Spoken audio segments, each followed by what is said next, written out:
Right, so in this video we're going to check uh, the position of a line relative to a circle. Now, in the earlier video we saw how to position a point relative to a circle. Now in this case, how would a line position itself relative to a circle?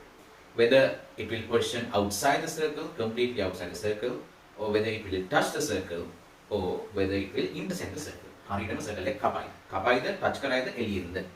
These are the three cases. Lie outside the circle. Now in this case here, one thing to note here, position of a line u equals 0. Now remember, under straight lines we use L equals 0 to represent equation of straight lines. We can use that as well here, but when you go through past paper questions, then you might have noticed that there is u equals 0. U equals 0 represent a line. Right? It doesn't matter. Sometimes you have L equals 0 also, right? So basically why they are using u equals 0 is because sometimes you have to use this representation with L, M and N instead of A, B and C. So in that case, if you use L equals, then you might confuse. You might confuse that L with this L. So that's why they use a different letter. U equals this is the equation of a line and this is the equation of a circle. Okay. Now how do we deal with it? Line lie outside the circle. The line touches the circle. This is a tangential case, right? Now in this case, this line is a tangent. It's very important because we will definitely learn how to find the tangent to circles, right? So what is the equation of the tangent of a circle? This will be dealt with later on. And then intersection. Right. So there are two methods in this case. One method, the first method is easy, right? A smart method. A similar method that we used in the previous video. It's a similar method to that. The second method is by using quadratic equation, right? So we're going to use properties of quadratic equation to decide whether the line lies outside the circle, is tangential to the circle, or intersect the circle. That would be the second method. So first I would start off with the first method, the very basic one and the simplest case. Now notice here that we can draw a perpendicular line. Right, from C to the line. Right. Now you learn how to calculate the distance of a point from a line, right? Under straight line equations, this distance can be easily calculated. So we're going to use that fact that if this distance is greater than radius, then the line lies outside. If they are the same, the line will touch the circle. If this distance is less than the radius, then the line will definitely intersect. So let's look at the first method. Right, so method 1. So let's draw a perpendicular from C to the line. Okay, S equals 0 is the equation of the circle, U equals 0 is the equation of the line, and D represents the distance of C from line. Okay. Method 1. If D is greater than R, D is greater than R, then this means lies outside. So let me just say outside. Right, outside. Okay. Then D equals R on touches the circle. Or tangent to the circle. Or tangent. Then if D is less than R, intersect the circle. Right? That means part of the line is inside the circle, other part outside. So that's why we refer to it as intersection. So අපිට outside inside කියලා කියන්න බෑ. මොකද සමහර part ඇතුළේ තියෙන්න පුළුවන්, සමහර part එළියේ තියෙන්න පුළුවන්. මෙතන නම් completely outside කියලා කියන්න පුළුවන්. Line is completely outside. In this case, one point is on the circle. Only one point. In the we say touches and tangent. We're not going to say on the circle because a line cannot be on the circle, the complete thing. Then D is less than R, which means inside. Now how do you get D? For that you need to know this point. So remember X coefficient, put minus coefficient of X divided by 2, that is G. Then put minus coefficient of Y, that is 2F divided by 2 gives you F. Okay.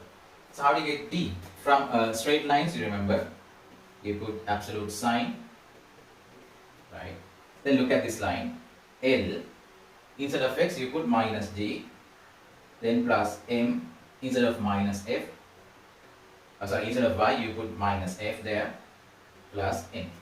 That's it, divided by square root of L squared plus m squared. This is how we find the distance of a point from a line. This could be either greater, equal or less than the radius. So what is the radius? How do you get the radius? That is g squared plus f squared minus c. Now in this case we are not going to square both sides and make things complicated than it already is. So in this case you get numerical values actually. This is a numerical value, this is a numerical value, then you can compare them, right? That way is easy. You find d separately, you find radius separately, then you can decide whether they intersect or they will touch each other or lie outside. Okay. Next we'll see the second method. Take 2. So this is method 2. Method 2 is not an easy method, it's a hard method. So instead of Lx plus my plus n equals 0 format, we are going to use y equal mx plus c in this case. This is what we are going to use. Okay. With m will be given, c will be given, this whole thing will be given because we need to know whether these two intersect or not, or something else will happen. Method 2. Here's what we are going to do. The line and the circle intersect at two different points, which means these 2 points satisfy this line and this circle at the same time. So what I'm going to do is that I'm going to force this. So in that case, y value of this line must be equal to the y value of this circle, and x value of this line must be coincident with the x value of the circle. Same goes for this point. Okay. So we have y equal mx plus c. I'm going to substitute this in s equals 0. So we made a small tweak. We just changed the equation of the line to gradient intercept 4. Now this is going to be big. So x squared. What we are going to do here is that because we have both variables x and y in this case, we are going to get rid of one variable and represent this whole thing in terms of x variable. Plus instead of y squared you have mx plus c squared, then 2gx plus 2f mx plus c, right? Let me use a different one in this case, d, right? Sorry about it, d, otherwise you will confuse this c with this c, plus c equals, right? So let me simplify this. Right, so I have simplified this for you. Now we have this equation in terms of x alone. So this is a quadratic equation. This is a quadratic equation. Now you remember the properties of roots, right? So you can use the discriminant corresponding to this quadratic equation and check whether there are roots. So what are the types of roots? Now, if the discriminant is positive, that means you have two real roots. You have real roots. So it could be two real and distinct roots or just one coincident root. Okay. If the discriminant is negative, that means non-real roots. Negative means nothing. No, right? Okay. So let's check the discriminant. What would be the discriminant of this? Then this thing squared, coefficient of x squared, so 4 times g plus md plus fm squared minus 4 times coefficient of x squared 1 plus m squared and the constant d squared plus 2fd plus c. Now you see why we don't use this method much, right? But this method is there obviously. Now gradient, okay, so discriminant positive implies two roots. Two roots. What does that mean? Two roots means these two equations have two solutions in common, which means they will definitely intersect. This implies intersection. Discriminant equals 0 means coincident roots, just one root or coincident root. Only a single root means this will only touch the circle. So touches the circle. or be tangential. And finally, delta x less than 0, that means negative, no roots, no real roots, which means outside, completely outside the circle. Okay, completely outside the circle. So we can use this method also to check whether they intersect, the line is tangential to the circle or the line lie completely outside the circle. Okay. Let's do an example. Somebody use method 1. Right. So comment on the position of this line relative to this circle. So first of all, let me draw a circle. Right. So we don't need to. We need the center of the circle C. Then then draw a line there. So 2x plus y minus 2 equals. Doesn't matter whether it touches, whether it lies outside the circle or not. How do you get the center of the circle? Put minus. Then coefficient of x divided by 2. That gives you 4. And then put again minus. Coefficient of, sorry, this should be y. Sorry, y. Coefficient of y divided by 2. So in this case, minus 6 divided by 2, minus 3. So minus 3, that means this is plus 3. You don't have to put plus there. Okay. Right. So let's check. Perpendicular and show that this distance is d. Then this is easy. Find d.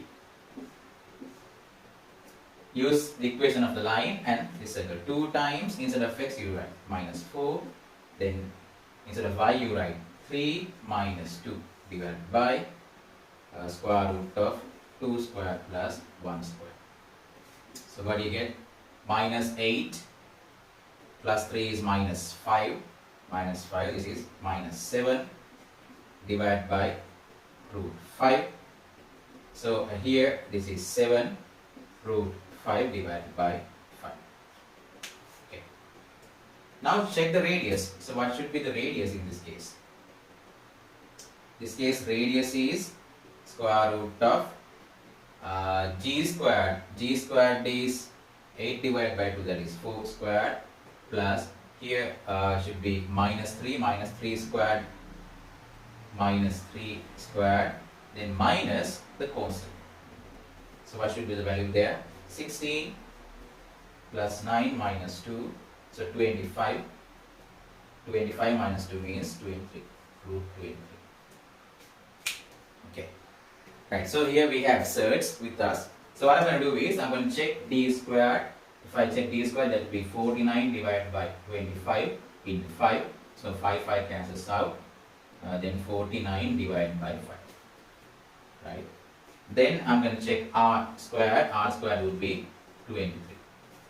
So definitely 23 is greater than this one. This tells us definitely r squared is greater than d squared. So radius is greater than this distance, which implies what? Which implies line will intersect the circle. Line will intersect the circle. Okay. So you can use this theorem instead, this method instead, to find whether they intersect, they are tangent to each other, or completely lie outside the circle. Okay, thank you for watching.